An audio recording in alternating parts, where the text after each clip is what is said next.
Hi everyone and welcome back to the Torok channel. Today we have two guitars to compare. This is the Harley Benton SC552. This is a brave new Harley Benton SC Custom 2 that I have unboxed and started playing some 2 weeks ago. As you can see, it is not brown, it is dark red wine, something like that. But you only see the real color of this guitar when you've got enough light. Under cloud light, something like that, it looks brown. Anyway, I'm just gonna tell you very quickly about these two guitars. I know that I enjoy Harley Benton single cut guitars because of the neck shape. That's 20 to 22 millimeters thick, that's a C shape, and that furiously reminds me of what I have on my Schecter guitars, and I love Schecter guitars because of the shape of the necks, among other reasons. Anyway, so I wanted one more Harley Benton single cut guitar. I didn't know which one I should choose between these two, so I've ordered these two. And as soon as I have ordered and received these two, I have made a poll on some Facebook groups dedicated to Harley Benton guitars. And most people seem to prefer the SC552, even though those same people say that the SC Custom 2 is not a bad choice. So, is the SC552 gonna kill the SC Custom 2? That's what we're gonna discover through this comparison. And just before we go listen to these two guitars played in the mix, I would like to ask you to subscribe to this channel if it's not already done. Leave thumbs up, share on social so more people come and visit the channel. And if you order anything from my partner Thoman, this guitar or anything else, please use my partner link that's gonna be in the video description down below. When you click my link, you are on the German page of Thoman. So if you don't speak German, you click on the German flag, you choose yours, you click save, and there you are. If you want to make absolutely sure that you're really on my partner page and nowhere else, you can use the second link that's in the video description down below. It's gonna lead you to a list of highly recommended gear. You will see these two guitars in my list, by the way. There you see my banner logo, and you are totally sure that you're really on my partner page and nowhere else. Okay, thanks in advance for your help, and now let's listen to these two guitars in a mix.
Okay, so what you've just heard is both the Harley Benton SC552 and the Harley Benton SC Custom 2 played alternatively, and you can hear that there is a real difference of tone between these two.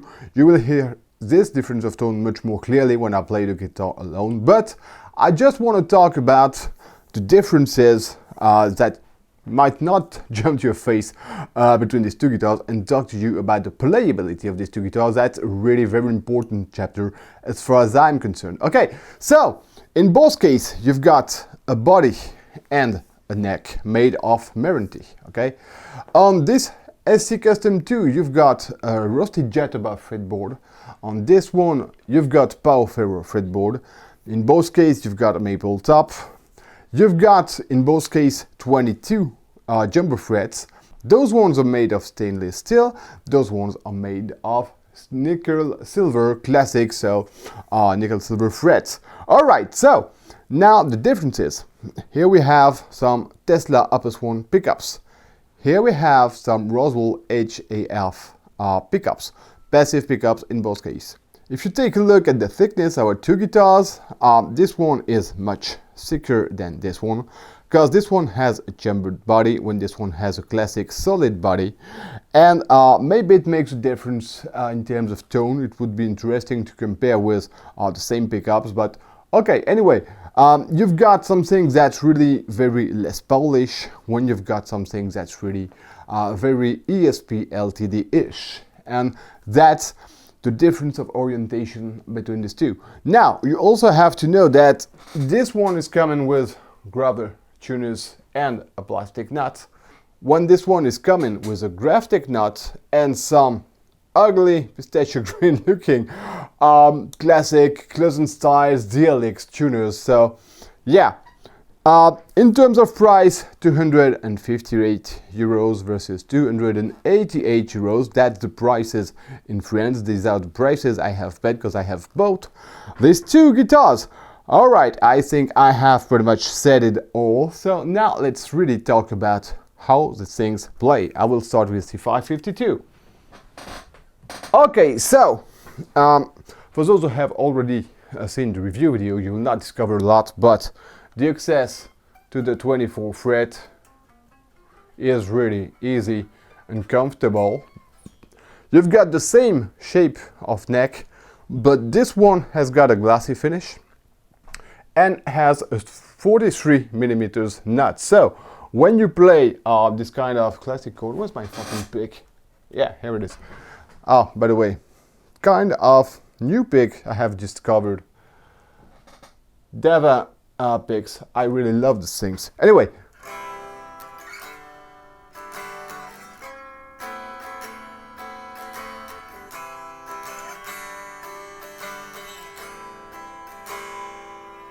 okay, so when you play this type of chords, 43 millimeters instead of 42 means more space for your fingers. Okay, since you have a glossy finish on the neck, when the summer comes, maybe it's gonna be a tiny bit sticky. I say maybe because so far, well, my palms are not wet, have no problem. I don't sense anything sticky on the painting of this guitar, but maybe I will talk about this once again during the summer.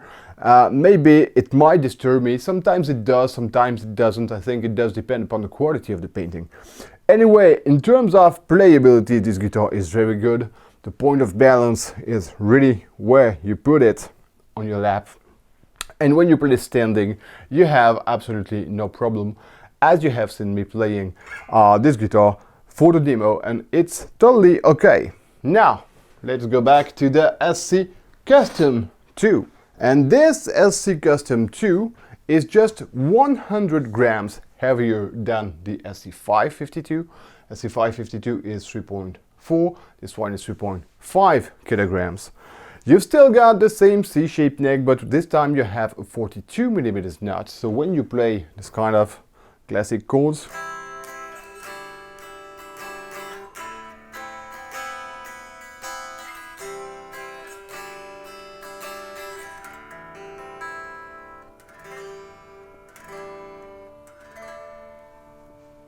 you've got a tiny bit less space to place your fingers, but as you can see, it's not a problem and you can still play this guitar very comfortably and very easily.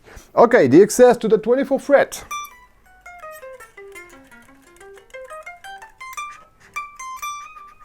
Absolutely no problem at all. Same as on the SC552. So we've got two guitars with the same neck shape, with just a difference in the nut, that's 42 instead of 43, and with the same access to the 24th fret. But this one has got a satin finish.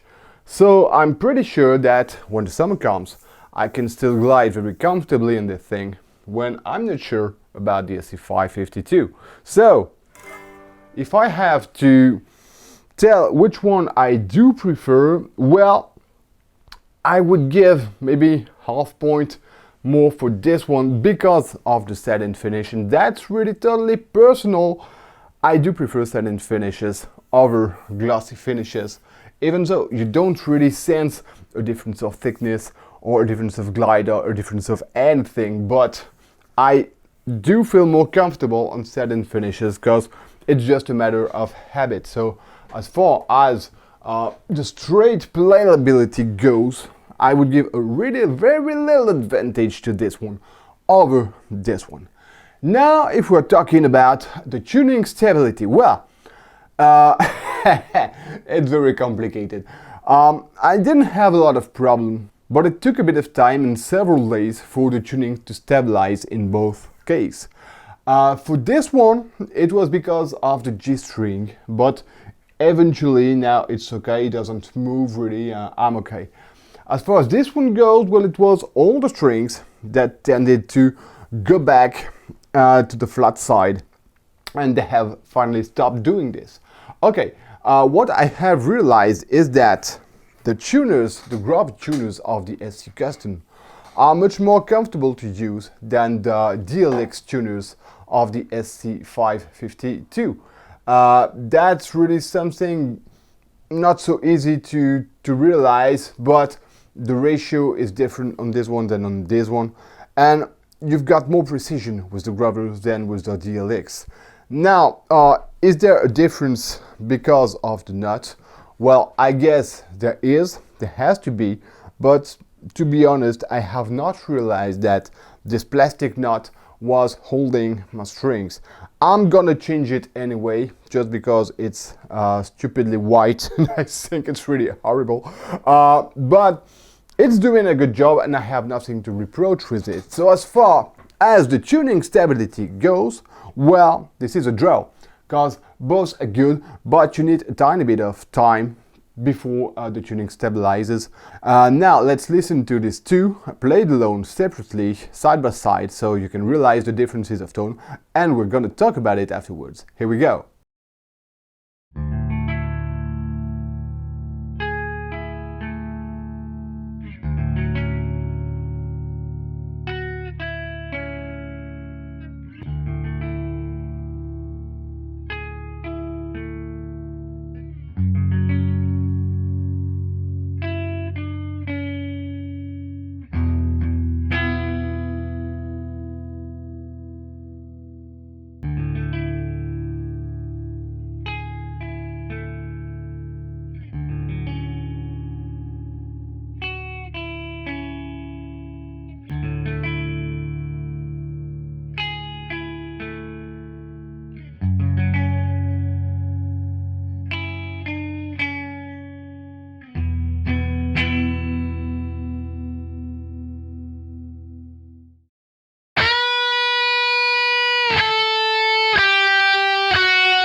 Okay, and I think that it's in the tone that the main differences do appear. This one is, I would say, softer. It's got something more vintage to it, when this one is brighter and a tiny bit more aggressive. I have to mention that I have already reviewed several Harley Benton guitars with those Roswell HAF pickups, and as far as I'm concerned, it never sounded better. At that point, and let's be totally honest, I thought I would keep this one and return this one because I already have a Harley Benton SE Custom 2 active at home, and I had no idea what I could do with a second Harley Benton. I thought it was chocolate brown and okay, not so bad, but not my taste. With this dark red, I started changing my mind and thinking about what it could look like after some mods. After playing it, the doubt was even bigger, and after listening to it carefully, I thought, okay, I think I cannot return this thing, so I decided to keep it. And I did not decide to return this one either, so I'm gonna keep this too. Okay, that's what I wanted to say. The tone, well, it's always a matter of personal preferences, so I think at home you have already made your choice. But I enjoyed these two, even though they're very different. So I'm not gonna say that one is better than the other, but if you want to play metal, of course, this one I think is gonna have your preference. And if you want something softer, something more vintage, that's really the word that comes to my mind, more vintage, well, this one's gonna have your preference. Okay, so you've got two very interesting guitars. What makes people prefer the SC552 over the SC Custom 2? To be honest, I don't know. Maybe the people that have answered on the Facebook page are people who are more into vintage tone and this kind of things. I don't know. Maybe it's because of the stainless steel frets, but let's face it, and let's be completely honest with it. I do not sense any bit of a difference in terms of playability that would be due to stainless steel frets over silver nickel frets. What I mean is that in both cases you've got frets that have been leveled, polished, they are very comfortable to play, but I know that the stainless steel frets are gonna last 3-4 times longer than those ones, but so far, I mean, I see no difference. So maybe in 10 years I will start seeing a difference, but so far it's a draw. As far as I'm concerned, it's a draw. Okay, so all in all, which one do I prefer? Well, it's a really hard question that I started asking to myself several days ago and still haven't found an answer. Generally, I do prefer the aesthetics of the guitars that really are inspired by the LTD EC series, something like that. This one's got an Epiphone-ish style, but the finish, the gray silver finish, is really something I wanted, and I'm happy with it, and it looks cool. I like the thickness it has. It's something between traditional Les Paul, that's not totally my thing, but with a modern finish, and yeah, that's something I do enjoy a lot. As far as this one goes, I love the shape, I love the inspiration of the LTD EC series, and I love the real color of this thing. I thought I would not be a huge fan of the chocolate brown, but with this dark red, as I already said, I start thinking about some mods to make it look a tiny bit darker and more to my taste, but okay. In terms of tone, well, I love the cleans, I love the leads, I love the high gain rhythm parts, I love the leads as well. Brighter, more vintage. I think the note definition in both cases is completely acceptable. You don't have wrong pickups, you don't have bad pickups at all, that's what I mean. They're pretty versatile. Those ones can be splitted, but that's not a functionality I'm going to use on a daily basis when this one cannot. So maybe this one could deserve a little bit of an advantage if you're talking about versatility. The output level is higher on those ones than on those ones. That's also something you have to know. But I cannot say that one is smashing the other. In fact, I think that these two are very complementary to one another, And if I play, and that's what you're gonna hear at the end of the video, the rhythm with this one and the leads with this one, it sounds really stupid good. So that's one more reason for me to keep them both. And I'm sorry if you're torn between these two, because maybe I'm not helping you a lot, but okay, don't necessarily listen to what I'm saying, to what I'm thinking. Just keep in mind that in both cases you've got pretty much the same playability if you don't pay attention to the nut size. If you pay attention to the nut size, maybe a choice is already made, because the playability is pretty much the same overall. If you do not take attention to the nuts, the tone might be a decisive factor for you. Maybe you love this one and you hate this one, and maybe you love this one and you hate this one. Okay, what I wanted to do with this video is really show you as many things as I possibly can, let you hear as many things as I possibly can, and well, eventually let you choose, just saying that you've got two very, very good guitars, and for me, there's not one that's beyond the other. Okay, well, I think I have said it all. Just wanted to let you know that I have not made a review video of this one so far. If you want me to go there, please let me know in the comment section down below. I started thinking about it, but okay, let me know if you want a review, an entire review video of this one. As far as I'm concerned, well, I think that's it for today, so thanks for watching and see you next time.